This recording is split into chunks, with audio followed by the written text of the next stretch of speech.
They feel like they've been there, they've done that, they've already achieved success, or they've already achieved that level of whatever it is that they're trying to achieve. They miss certain things.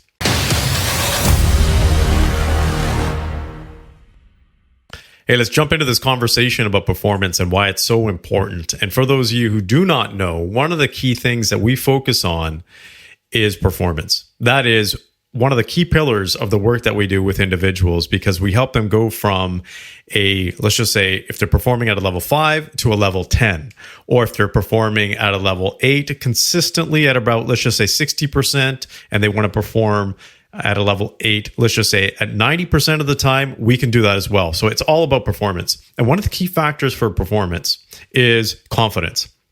Now, confidence is a tricky one. What exactly is confidence? Basically, it's feeling sure of your abilities to do something. That's what confidence is, that you feel sure that you can actually achieve something based on your current existing skill set or your abilities or your experience. And that is important, because if you're going to do anything in your life, especially if it's something tough or something that challenges you, you need to have some level of confidence. Now, that level of confidence is still debated to this day. There's a lot of research that's been done on confidence. We've done a lot of research, and not based on our research, but some of the other research that's out there. It has been shown that confidence, in terms of the amount or impact that it has on the overall performance of an individual, is roughly about 15%. And now that may seem like a low amount, right? Like 15%, that's just minute, right? There's the 85% left. Well, it's important to have confidence. And what studies show is that confidence, that 15%, is one of the most important factors for you to achieve success in whatever you're trying to do. So it may be a small amount in terms of the overall system or approach for you to be able to achieve what you want, but it is one of the most critical factors. And I'm sure you've experienced this. When you are feeling like you have low confidence, you don't perform as well. You may have low confidence at the beginning, but as soon as you start to get a hang of things, your confidence starts to improve. It starts to increase. And then you start getting into a momentum and into a groove. And it's important to have that level of confidence to achieve something. Now, can you be overly confident? Yes, you can be overly confident. And studies show that when you are overly confident or overconfident, you can actually make worse decisions. Actually, a number of studies show this, where they've taken a number of experts, and they've thrown them into a room and said, okay, solve these problems. And they are not that much more effective in terms of solving problems than people who aren't experts. Now, you still need a certain level of expertise, and you still need expertise within the room to solve those problems. But when you get experts into a room where they're overly confident, that's the key part, right? Because they feel like they've been there, they've done that, they've already achieved success, or they've already achieved that level of whatever it is that they're trying to achieve. They miss certain things. They also pick up on other things, but they miss certain things. So being overconfident doesn't make you that much more effective when it comes to decision making. In fact, what they've also shown in terms of decision making is that individuals, if you take individuals who have a certain level of confidence and you give them more information, right? So they're feeling even more confident, their decision making doesn't actually improve that much more. So people who believe that they have a lot of information, right, and they have more information that they can make the best decision out there, they don't necessarily make better decisions. It's really interesting, the research here. So coming back to this confidence element, how do you actually increase your confidence? Because most people that I come across, and I would say about 70%, even though these individuals are high performing already, still struggle with confidence in some way, shape, or form. It's just a part of human nature, right? And it doesn't take a lot to shatter our confidence. It can be shattered by one individual that has nothing to do with that particular thing. I've seen a lot of individuals have their confidence shattered by their spouses. I've had a lot of people and see their confidence shattered by their children or parents. So they go into business and they're carrying that incident or challenge or feeling, whatever they had with that individual, that has nothing to do with their business, that has nothing to do with their profession or their career, yet they feel like their confidence has been beaten down. But there is hope. There is a lot of hope. And here is what you need to focus on. There's 5 things that you need to focus on when it comes to having more confidence. So the first one is the easiest way to become more confident in something is to continue and get small wins. What I mean by that is anytime you start to do something and you're lacking confidence, just that first step and breaking whatever you need to achieve down to smaller steps and achieving that first step is going to give you a little hit of confidence.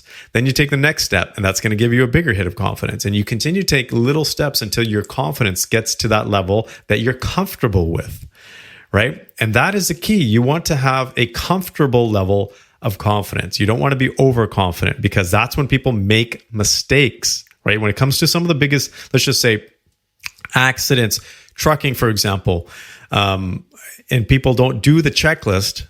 Because every time, let's just say, a trucker gets into a truck and hauls a heavy load, they have to go through a safety checklist. And if they feel like they're overly confident, like, I've already done this yesterday, I already checked this, those challenges, that missing that checklist has been shown to lead to accidents because they're just overly confident. No one jumps into a truck thinking that they're going to cause an accident. That's not their point, but they've missed something.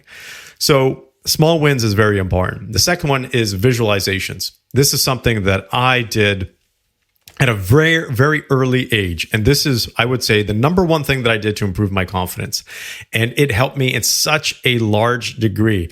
I started to study neuroscience at a very young age. And at that time, it wasn't called neuroscience. It was like brain studies, brain training, and was also into meditation and mindfulness practices, and got into lucid dreaming. And I just used the power of visualization. I would visualize things. I would visualize going into a test and acing it, and wouldn't have to really study for the test and still ace it. Sports, same thing. Visualize myself playing extremely well, and I would play extremely well. And throughout my corporate life and throughout business, these are all the things that you can say, events that I've gone through in life. Anytime I have been successful, it's been based on visualizations, because that helped me with my confidence. So visualize actually the process of achieving what you want to achieve. And there's two things here. You want to visualize the good things throughout that process. Like if you're going for a speech, if you're doing a public speaking event, you want to visualize yourself just crushing the speech. You're up there on stage, you're making people engage, whatever it is. But you also want to visualize yourself going through challenges, because let's just say, what happens if you forget part of your speech? What do? You have to improvise. If you actually visualize that, you're more likely to be able to get over that challenge when you actually forget that part of your speech, because you've already played that in through your visualization, through your brain. So your body and your brain are already ready to achieve that. So that's the second element, visualizations. The third is seeing other people who have been successful in the area that you want to be successful. So if you are looking to create a new business, you might ask yourself, well, do I even have a chance here? Can I even do this? But if you look at someone else that's done something similar, maybe someone who is similar to you or created a similar business to you who is successful, you're more likely to have confidence.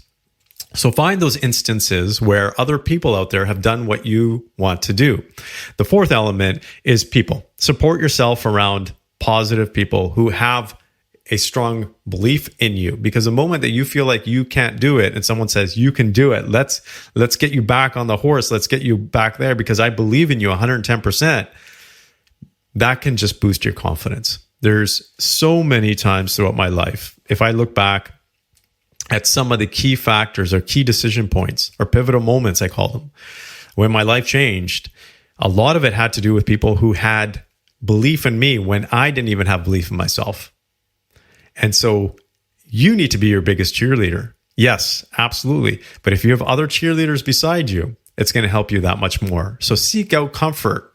Now, when I say comfort, I mean comfort in people who you know believe in you, right? I don't believe in being comfortable, but knowing that you can trust people, right? They have your best interests at heart, and they will always support you.